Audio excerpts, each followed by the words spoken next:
What have you read before? I asked her. Emily just looked at me and said, I've never read a book.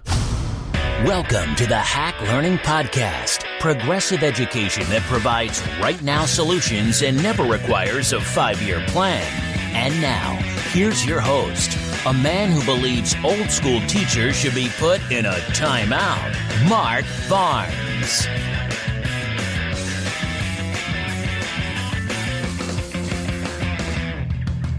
Thank you for joining another episode of the Hack Learning Podcast. And sometimes tragic times, well, all the time, tragic times bring a lot of pain, and we need some inspiration. At the time of this episode, Hurricane Harvey was hammering parts of Texas and putting people out of their homes and just causing all kinds of havoc. And this is a time when the country's pulling together and people are giving and tons of people are volunteering and people are watching this story and thinking about how tragic it is and how sad it is and empathizing or sympathizing with the people in Texas.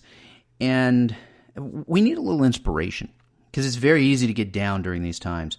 So I got to thinking about this, and I wanted to share an episode where there was something inspirational. And it certainly isn't like I'm going to record a podcast and everything's going to be better. I would never suggest that with all of the terrible things that are going on in Texas. But I would hope that maybe some people would listen to this and find a little joy. And I'm going to ask you then to share your inspiring story. So I want to share one in just a moment, and hopefully it'll inspire you and it'll get you reflecting on your own career. If you're a teacher, there are so many great stories that teachers have. If you're a parent, you probably have an inspirational story about parenting. And maybe you could share that. You could join us over on our Facebook page, Hack Learning on Facebook. And if you want to, you can join the Hack Learning Ambassadors Facebook group. We have marvelous discussions there. And you can look for that on Facebook at Hack Learning Ambassadors.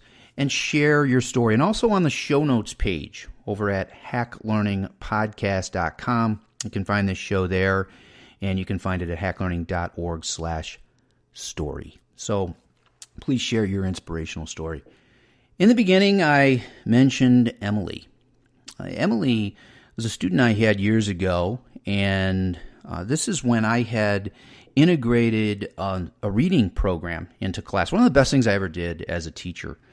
And the problem was, and in Hack Learning, we always do problem hack, what you can do tomorrow and other things. So you'll see this on the show notes page too.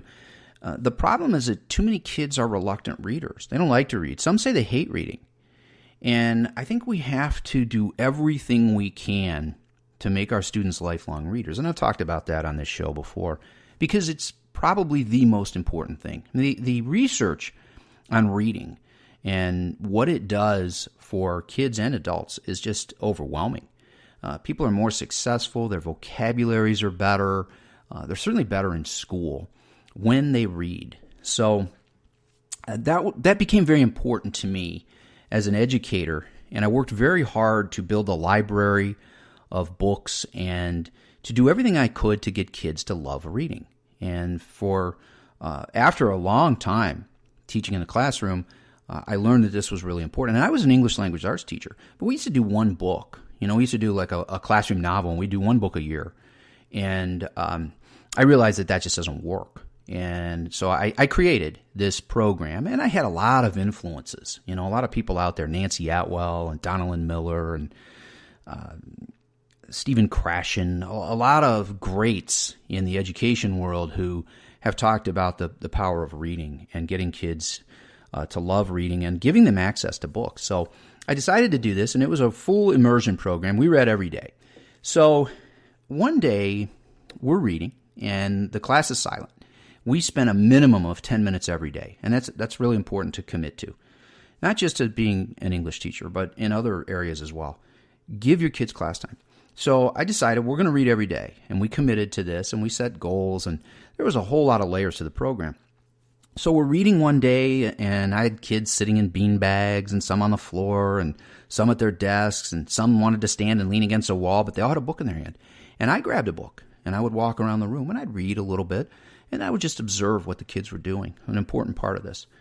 Well, there's a young lady in the back of the room, Emily, and her head's down. And everyone else is reading. Kids really enjoyed this opportunity.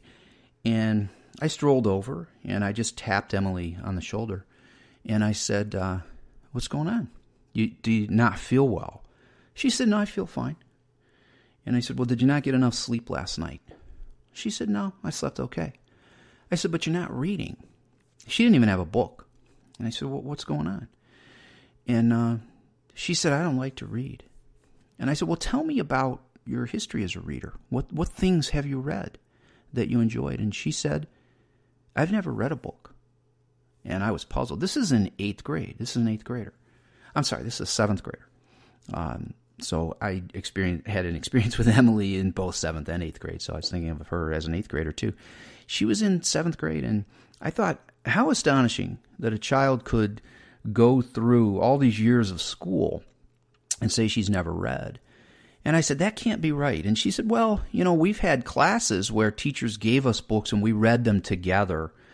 She said, but I never really, I just pretended to read. And, I never read outside of class on my own. I've never picked up a book and just read it from cover to cover.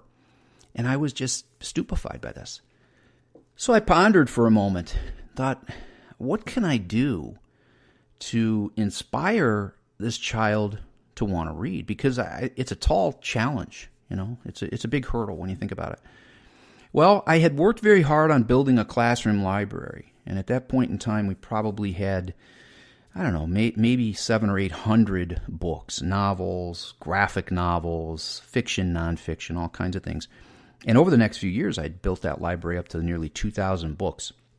So I was very proud of that. And the kids liked it. And a part of our reading program was allowing kids to select what they wanted. Read anything. And kids were shocked by that. I'd say, you can pick any book you want. Really? I can read anything? Even a graphic novel? Sure. So I decided that there were other kids who didn't like to read, and I thought about that, and I thought, what has gotten them to read? As I looked around the room, and I targeted a few of them that I knew came to me not loving to read, and I realized that one of the things was they selected things that were interesting to them. So I said to Emily, join me up here by the books, please. Come with me, I said. So she did. And the kids are still reading, and most are engrossed in their book, not paying attention to us.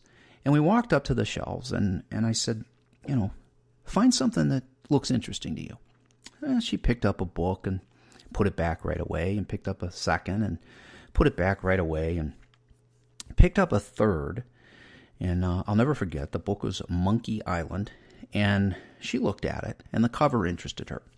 She flipped it over, and she started reading a little bit of the back. And she said, this sounds interesting. And I said, well, why don't you give that a try? So Emily went back to her desk, and she opened the book. At that point in time, I didn't know if she was pretending to read or if she was really reading, but she did open the book. I saw a page or two turn. And we were reading on this particular day at the end of class. So it got to be time to leave, and I closed the class out and said, we'll pick up tomorrow, and we'll read more tomorrow. And have a nice day. And the bell rang, and students began to leave. And Emily came up to me, and she said, can I take this book with me? Well, of course. Absolutely, you can take it with you. That's what we did. Kids checked out books from my class as if it were a library. So the next day came, and we came to our reading period again, and Emily opened her book, and she seemed to be reading. And we were getting near the end of class that day, and I walked up to her, and I said, hey, see me after class for a sec. So she lingered, and there were books all over the tables, as there always were every day. I tried to get kids to put books back, but they didn't always do that. I said to Emily, I could use some help in here. I asked her if she had a study hall, and she did. And I said, would you like to come down any day and just, help me out, maybe pick up some books, put them away? She agreed to do that. And she showed up that very day. And she walked around and she picked up books and she started putting them away. And then she started looking at the book. She would open one up. She would read the back. And then eventually, and this is days going by, she'd set a book aside. And she said, I'm interested in this book. I think I might want to take it out if you're okay with that. Sure. Anytime. Well, as the days continued and we continued our reading program, I saw Emily reading her way through Monkey Island, and probably 2 or 3 weeks passed, and she finally finished it. And she told me that. She said, I finished this, and I enjoyed it, and we talked about it, and she wrote about it, as all the kids did. In the meantime, she took another book, and then she would come in and help me put books away, and she'd take another. Told me one day she had 3 books that she wanted to check out. Is that okay? We typically stuck to 2. But I said, hey, you're helping me out. You take as many as you like. Well, the year progressed, and I noticed that Emily was finishing books, and we had other pieces of our program where kids would write and kids would put up on a board. We kept track of what we read, and they would put their name in the title to sort of celebrate reading, because it's really important to do that. And I realized that Emily was growing as a reader, and I was excited about that. And I moved on to other things and other students, and the year progressed, and of course, I talked to Emily days that she came into the room, but I never gave that much thought anymore to her not being a reader, because I felt like she was reading and I was happy with that. Well, May rolled around and we had finished testing, and it was getting close to the end of the year, and Emily lingered one day after class and she kept waiting. She was being a little sheepish. She waited for all the kids to walk out of the room, and she was just sort of standing there. And I said, hey, Emily, what's going on? She walked up to me, and she put a book on my desk. And she said, I just finished reading this. And I said, well, that's great. Let's make sure you put your name on the celebration wall. She said, yeah, I'll do that. She said, I just wanted you to know that this is the 17th book that I read this year. And of course, I just nodded and I said, that's fantastic, Emily. Thanks for telling me. And she said, okay, I'll see you later, and left. And as Emily left and I was there by myself because I was moving into a planning period and no students were coming in, a tear came to my eye as I reflected on that year, and I thought, here's a child who told me at the beginning of a school year, in her 7th grade year, that she had never read a book. And through a series of events in my class, and I won't take credit for Emily becoming a reader. I think that she had a reader inside of her that just needed to find her way out. And I may have opened that door. But that brought joy to me, to know that a child who had never read a book in one school year read 17 books. And to me, that's inspiring. The next year, Emily was in 8th grade, and she was no longer a student in my class, but she was still a student at our school. She'd stop by my room periodically, walk in, hey, Mr. Barnes, stroll right up to the shelves and peruse the books, and she would grab one, and at that point, she was beyond signing books out for me, and she would just start to walk out and say, I'm taking this book. And I said, okay, enjoy. And Emily became a reader. And a lifelong reader. And I was never so proud of a student of mine. So the problem is that many kids hate reading, and I think that the hack is we have to spark their interest. And there's many ways to do that.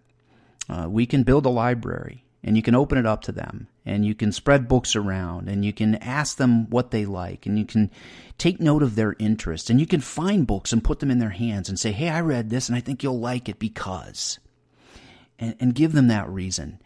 And the more we give access to books and choice for kids to read, the more they'll do it. And I think what you can do tomorrow is you can start building your library. No matter what you teach, bring books into your room. Because when kids see books, they want to pick them up. And when they pick them up, they look at them, and eventually they want to read them. And eventually, who knows, like Emily, they may become lifelong readers. Hey, if you wanted more steps for building a classroom library, and creating a whole culture of readers in your class, you might check out Hacking Literacy by Gerard Dawson, and you can find it on Amazon, and you can also go to hackingliteracy.com. And it's a marvelous book with many great strategies, like the one I've shared today, for helping kids become lifelong readers. Thank you for listening, and we'll see you next time. You've been listening to the Hack Learning Podcast with edu-hacker extraordinaire, Mark Barnes. If your ears can stand it, listen to more at hacklearningpodcast.com and read a hack learning book, for crying out loud. They're smart, practical, and shockingly inexpensive. Grab one today at hacklearningbooks.com.